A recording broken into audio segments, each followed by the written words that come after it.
Competition exam की तैयारी करने के लिए doctor PB study point channel को शेयर करें, लाइक करें व सब्सक्राइब करें और बेल आइकन वाला बटन दबाना ना भूलें। गुड मॉर्निंग सभी को नमस्कार। मैं हूं डॉक्टर प्रकाश बेगड़ और मेरे YouTube चैनल में आपका स्वागत करता हूं। जैसा कि अपना जनरल साइंस का टॉपिक चल रहा था इलेक्ट्रिसिटी या इलेक्ट्रॉनिक करंट, उसका अपना दूसरा टॉपिक आज है ओम का नियम। टॉपिक का क्या नाम है? ओम का नियम या ओम लॉज। तो किस प्रकार क्वेश्चन पूछ सकता है ओम का नियम? तो क्वेश्चन आपसे इस प्रकार पूछ सकता है कि ये किसने और कब प्रतिपादित किया, किसने और कब इसका क्या किया, प्रतिपादित किया। तो किसने किया था? तो एक जर्मन के फिजिक्सर था सीमन या साइमन, ग्रेगर साइमन ओम ने इसका प्रतिपादन किया। कब किया? तो हम बोलेंगे 1826 में। 1826 में इसका क्या किया? ग्रेगर साइमन ओम ने इसका क्या किया? प्रतिपादित किया। या कभी कभी इसको साइमोन भी बोला जाता है, साइमन की जगह साइमोन भी आ सकता है। अब ये ओम का नियम होता क्या है? मैंने इसकी जो परिभाषा होती है वो क्या है? चालक तार की भौतिक अवस्था पर स्तर रखते हैं। चालक तार की भौतिक अवस्था स्तर रहती है तो चालक में प्रवाहित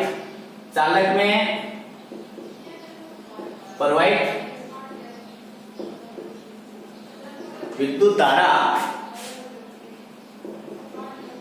चालक के सिरों पर उत्पन्न विभवांतर के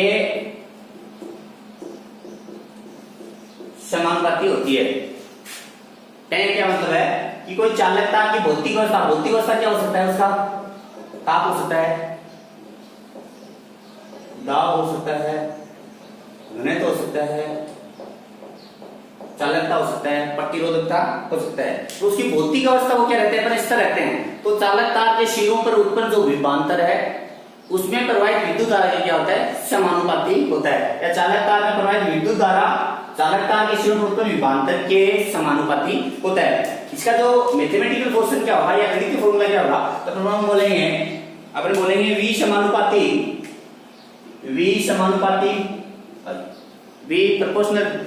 V प्रोपोर्शनल डायरेक्ट करंट। मतलब जो इसमें जो पोटेंशियल डिफरेंस होगा वो डायरेक्ट प्रोपोर्शनल किसके होगा? इलेक्ट्रिसिटी या इलेक्ट्रॉनिक करंट की क्या होगा? डायरेक्ट प्रोपोर्शनल होगा। जैसे मान लो होगा ये अपन जो प्रोपोर्शनल सिंबल है इसको हटाएंगे तो अपन को एक क्या चाहिएगा? कांस्टेंट चाहिएगा। और हम यहाँ V = I R एक क्या है यहाँ? कांस्टेंट, इसको नहीं बोलते स्थिरांक। R एक कांस्टेंट है जिसको स्थिरांक बोलते हैं। कांस्टेंट को अपन यहाँ क्या बोला जाता है? रेजिडेंस बोला जाता है। क्या बोला जाता है? रेजिडेंस। आगे अपन को किस प्रकार ये पूछ सकता है? आगे ये पूछेगा कि ये जो रेजिडेंस होता है इसकी यूनिट क्या आती है? अपन कहेंगे यूनिट ऑफ आर या रेजिडेंस। तो इसकी यूनिट आपको दो टाइप्स की मिलेगी। एक यूनिट आपको उसमें मिलेगी, कौन सी मिलेगी? कि आर यहां से अपन को डिफाइन करना है तो आर V/I और V क्या है? पोटेंशियल डिफरेंस, जिसका यूनिट क्या होती है? वोल्ट। होती है वोल्ट। I क्या है? इलेक्ट्रॉनिक करंट है या ये करंट है, इलेक्ट्रिसिटी है। तो इसकी जो यूनिट होगी एम्पियर। तो एक ही यूनिट होगी वोल्ट/एम्पियर। या इसका जो यूनिट होता है वो इस नियम से ही होता है कि इसका होता है ओम। और ओम का सिंबल क्या होता है? इस प्रकार होता है, ओम का सिंबल इस प्रकार होता है। तो यहाँ से किस प्रकार के विषय पूछ सकता है, आपको पूछ सकता है ये ओम का नियम किसने प्रतिपादित किया था, तो बोलेंगे जर्मन के एक वैज्ञानिक थे या फिजिक्सर थे जर्मन के ग्रेगर जॉन ओम। कब प्रतिपादित किया, तो बोलेंगे 1826 में। परिभाषा क्या है, तो अपने परिभाषा ये अपने बता देंगे। फिर इसका जो मैथमेटिकल जो फंक्शन होता है, मैथमेटिकल जो फंक्शन होता है v प्रोपोर्शनल i, तो v प्रोपोर्शनल सिंबल हटाएंगे, एक कांस्टेंट रखेंगे, वो रख दिया अपन ने r, तो v बराबर i r। यहां से अपन r की अपन को क्या चाहिए, यूनिट चाहिए, तो r यूनिट लिखेंगे तो v अपॉन i, v की यूनिट होती है वोल्ट और i की यूनिट होती है एम्पियर।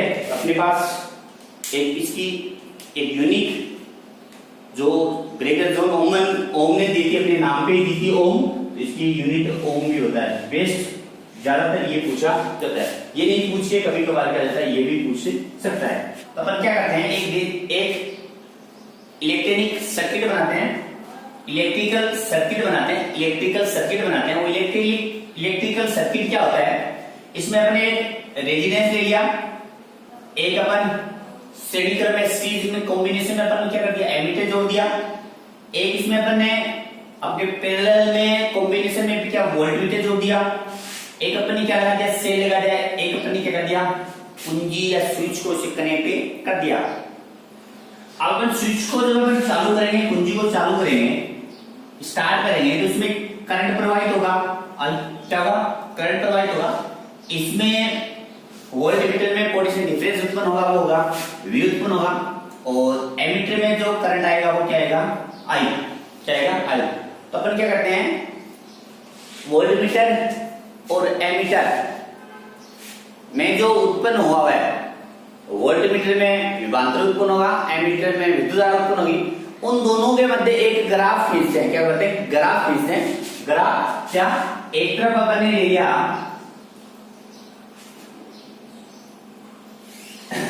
एक्स अक्ष पे अपन ने ले ली विद्युत धारा,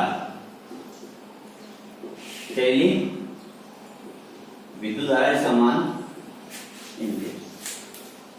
वाई अक्ष पे अपन ने ले ली, विभवांतर,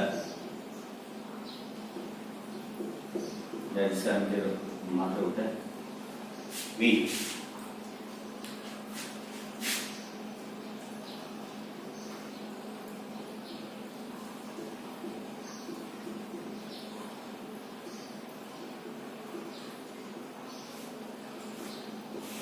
ऐसे अपन ने क्या कर ली, ग्राफ धीरे धीरे क्या करेंगे, विद्युत धारा का मान बढ़ाएंगे। जैसे मान लें यहाँ शुरू था, यहाँ से अपन धीरे धीरे विद्युत धारा बना, एक विद्युत धारा 1 एम्पियर हुई, तो वोल्टमीटर भी क्या हो गया अपना 1 एम्पियर हो गया। कितना हो गया, 1 एम्पियर का। विद्युत धारा का मान 2 एम्पियर किया तो वोल्टमीटर का मान भी क्या होगा, 2 एम्पियर होगा। ऐसे विद्युत धारा का मान 3 किया था, जैसे जैसे मान करेंगे विद्युत धारा का मान बढ़ाएंगे तो वोल्टमीटर का मान क्या होगा, बढ़ेगा, विभवांतर का मान क्या बढ़ेगा। तो हमें एक क्या होगी, सीधी सरल रेखा प्राप्त होगी।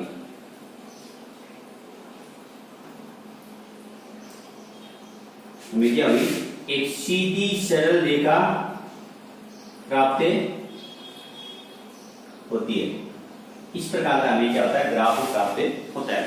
ये एक सीधी सरल रेखा है, ये सरल रेखा है। इसका जो मतलब होता है वो होता है कि अगर जो अपन ने विभवांतर लिया है, जो अपन ने विद्युत धारा लिया है, उन दोनों का मान एक दूसरे पे क्या रहता है, आश्रित रहता है। आगे इसमें क्या पूछ सकता है, ये जो आपने रेजिस्टेंस आपको मिला है, प्रतिरोध आपको मिला है, प्रतिरोध ओम के नियम से प्रतिरोध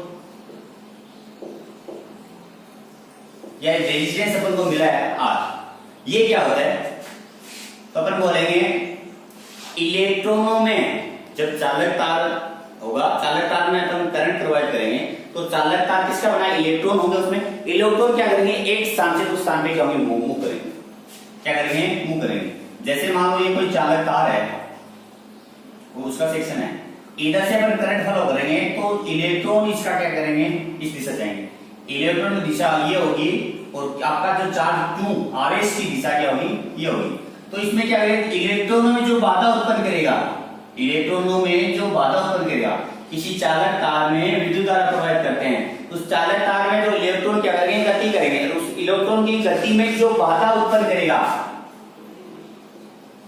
इलेक्ट्रॉनों की गति में जो बाधा उत्पन्न करता है, उस बाधा को अपन क्या बोला जाता है, रेजिस्टेंस बोला जाता है या प्रतिरोध बोला जाता है। कहेंगे इलेक्ट्रॉन के प्रवाह में जो बाधा उत्पन्न करेगा उसे अपन क्या बोलेंगे, प्रतिरोध बोलेंगे। क्या बोलेंगे, प्रतिरोध। और इसकी यूनिट क्या होगी, तो होगी ओम। दूसरी क्या हो सकती है, वोल्ट बेटा एम्पियर हो सकते हैं, वोल्ट बेटा एम्पियर। अब इसे आगे किस प्रकार से पूछ सकता है, ये पूछ सकता है ये प्रतिरोध किन बातों पर निर्भर करता है, प्रतिरोध की निर्भरता, प्रतिरोध की निर्भरता। तो ये प्रतिरोध होता है वो किसे चार बातों पर निर्भर करता है। प्रतिरोध मुख्यतः चार बातों पर निर्भर करता है। फर्स्ट बात, चालक तार की लंबाई पे। दूसरा, चालक तार के अनुप्रस्थ काट पर। तीसरा चालक तार की लंबाई, चालक तार के अनुप्रस्थ काट पे। तीसरा, चालक के ताप पर। और चौथा होगा चालक की प्रकृति, चालक तार की प्रकृति, चालक तार की प्रकृति, चालक तार की प्रकृति। एक एक करके पढ़ते हैं। चालक तार का प्रकृति, चालक तार की प्रकृति कहने मतलब है जो उच्च क्वालिटी का तार होगा, जिसकी प्रतिरोधकता सबसे कम होगी, जिसकी प्रतिरोधकता सबसे कम होगी, उस चालक तार में विद्युत चालकता क्या होगी, अधिक होगी। जैसे सोना चांदी सबसे ज्यादा कम प्रतिरोधकता होती है सोने की, उसके बाद चांदी की, प्लेटिनम की, ऐसे ऐसे करके। तो जिनकी प्रतिरोधकता का मान कम होगा उसमें चालकता का मान क्या होगा, ज्यादा होगा। चालकता का मान क्या होगा, ज्यादा होगा। कहने मतलब है जो विद्युत के सुचालक होते हैं, जो विद्युत के सुचालक होते हैं, अच्छे चालक होते हैं, उनमें प्रतिरोधकता का मान क्या होता है, कम होता है। उनमें प्रतिरोधकता का मान क्या होता है, कम होता है। दूसरा, ताप पर। तो जैसे जैसे किसी चालक का ताप बढ़ेगा तो प्रतिरोधकता का मान क्या होगा, बढ़ने लगा। जैसे आजकल आप सब यूज में लेते हैं आपका मल्टीमीडिया फोन, तो मल्टीमीडिया फोन को आप लगातार उसको चालू रखोगे तो वो ऑटोमेटिक गर्म होगा तो उसमें बैटरी होगी, वो क्या होगी, जल्दी से क्या हो जाएगी, उसकी लो हो जाएगी। तो ये इसी का ही है कि चालक तार में ताप का मान बढ़ाएंगे तो चालक तार की प्रतिरोधकता का मान क्या होगा, बढ़ने लग जाएगा। चालकता का मान, जब भी किसी चालक तार का ताप का मान बढ़ाएंगे तो प्रतिरोधकता का मान कम हो जाएगा। ताप का मान कम करेंगे तो चालक तार के प्रतिरोधकता का मान क्या हो जाएगा, कम हो जाएगा। इनसे इंपोर्टेंट जो चीज है वो दो ही चीज है, एक चालक तार की लंबाई, एक चालक तार का अनुप्रस्थ काट। चालक तार का अनुप्रस्थ काट वो अपन देखते हैं। चालक तार है अनुप्रस्थ, चालक तार की लंबाई। फर्स्ट क्या है, चालक तार की लंबाई। तो चालक तार की जो लंबाई होती है वो डायरेक्ट प्रोपोर्शनल होती है, हमेशा प्रतिरोधी है। आर समानुपाती होती है एल। किसी चालक तार की लंबाई सदैव प्रतिरोध के समानुपाती होती है। बोलेंगे किसी चालक तार की लंबाई सदैव प्रतिरोध के समानुपाती होती है। किसी चालक तार की जो लंबाई होती है वो सदैव क्या होती है, प्रतिरोध की क्या होती है, समानुपाती होती है, या R समानुपाती चिन्ह L, या R डायरेक्ट प्रोपोर्शनल होती है लेंथ की। रेजिस्टेंस हमेशा डायरेक्ट प्रोपोर्शनल किसका होता है, लेंथ की समीकरण। दूसरा अगला ये कह रहा है जो चालक तार का अनुप्रस्थ काट होता है, चालक तार का अनुप्रस्थ चालक तार का अनुप्रस्थ काट का जो क्षेत्रफल होता है, वो सदैव प्रतिरोध के व्युत्क्रमानुपाती होता है, व्युत्क्रमानुपाती। अनुप्रस्थ काट का क्षेत्रफल सदैव प्रतिरोध के व्युत्क्रमानुपाती होता है। कैसे? जैसे अपन ने ले लिया चालक तार R समानुपाती वाला सिंबल 1/A, R समानुपाती वाला सिंबल 1/A, ये अपनी हो गई समीकरण 2। समीकरण क्या हो गई, 2 हो गई। अब अपन कह सकते हैं समीकरण 1 और समीकरण 2 से अपन बोलेंगे समीकरण 1 व समीकरण 2, इक्वेशन 1 और equation 2, according to equation 1 and according to equation 2। तो यहां से अपने निकले क्या आएगा, R प्रोपोर्शनल वाला सिंबल L/A, प्रोपोर्शनल एक सिंबल हटाएंगे तो एक कांस्टेंट आएगा, तो अपन हटा दिया R प्रोपोर्शनल एक कांस्टेंट दिया रो L/A, या यहां से अपन को निकल के आ गया रो बटा अपन लिख सकते हैं R into A upon L, रो यहां क्या है, इसको बोलते हैं रो ये क्या है, स्थिरांक है जिसे प्रतिरोधकता कहते हैं। क्या बोलते हैं, प्रतिरोधकता का जाता है। हमेशा प्रतिरोधकता चालकता की क्या होता है, विपरीत होता है। चालकता क्या होता है, विपरीत होता है, प्रतिरोधकता कहते हैं। अब यहां से क्वेश्चन किस पर पूछता है, जो एलडीसी में क्वेश्चन पूछा हुआ, अभी जो आरपीसी जो एलडीसी वाली एग्जाम ली थी उसमें पूछा था ये जो प्रतिरोधकता है इसकी इकाई क्या होती है, इसकी इकाई क्या होती है। तो एक बार ध्यान से सुनना भाई, इसकी इकाई क्या होती है, रो इक्वल टू आर की प्रतिरोधकता आपको पता है ओम, ए क्या है, एरिया, लंबाई गुणा चौड़ाई, लंबाई गुणा चौड़ाई, हमेशा लंबाई और चौड़ाई हमेशा किस में आती है, मीटर में। तो एरिया का क्षेत्रफल का हमेशा क्या होता है, मीटर स्क्वायर, और एल लंबाई का भी क्या होता है, मीटर, क्या होता है, मीटर। तो मीटर से मीटर कैंसिल आउट, तो रो बराबर ओम गुणा मीटर होता है, और ये उसके ऑप्शन में था ओम गुणा